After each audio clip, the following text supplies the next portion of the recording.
భారతీయ railway క్రమంగా పురోగమిస్తుంది. దేశంలో Vande Bharat express రైలు కొనసాగుతుంది. త్వరలో బుల్లెట్ రైలు కూడా అందుబాటులోకి రానుంది.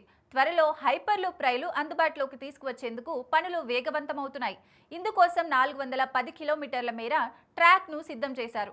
ఇందుకు సంబంధించి రైల్వే మంత్రి Ashwini Vaishnaw hyper loop track వీడియోను షేర్ చేశారు. ఈ ట్రాక్‌ను రైల్వే బృందం, ఐఐటి మద్రాస్ రెండూ అభివృద్ధి చేశాయి. హైపర్ లూప్ రైలు అత్యంత వేగవంతమైన రైలు. ఇది ట్యూబ్ వాక్యూమ్ ద్వారా నడుస్తోంది. ఇందులో మ్యాగ్నెటిక్ టెక్నాలజీని ఉపయోగించారు. ట్యూబ్లో గంటకు 1100 నుంచి 1200 కిలోమీటర్ల వేగంతో రైలు నడుస్తోంది. భారతీయ రైల్వే అభివృద్ధి చేస్తున్న హైపర్ లూప్ రైలు గరిష్ట వేగం గంటకు 600 కిలోమీటర్లు. దీంతో విద్యుత్ వినియోగం కూడా తగ్గుతుంది. తద్వారా కాలుష్యం కూడా తగ్గుతుంది. వేగవంతమైన ప్రయాణం చాలా సమయాన్ని ఆదా చేస్తుంది. వేగం పరంగా ఈ రైలు బుల్లెట్ రైలును అధిగమించనుంది. హైపర్ లూప్ రైలు 1100 కిలోమీటర్ల వేగంతో సులభంగా ప్రయాణించేలా రూపొందించబడింది.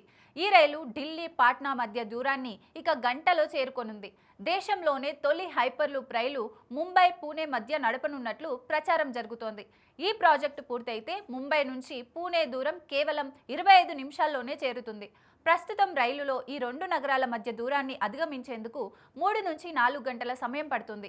అయితే ఈ రైలు టికెట్లు విమాన ప్రయాణం మాదిరిగానే ఉండే అవకాశం ఉంది. హైపర్ లూప్ రైలు నాన్ స్టాప్గా ప్రయాణించగలవు. తక్కువ సమయంలో ఎక్కువ దూరం ప్రయాణించవచ్చు. హైపర్ లూప్ రైళ్లకు స్టాప్లు ఉండే అవకాశం లేదు. హైపర్ లూప్ రైలు ఆలోచన కొత్తది కాదు.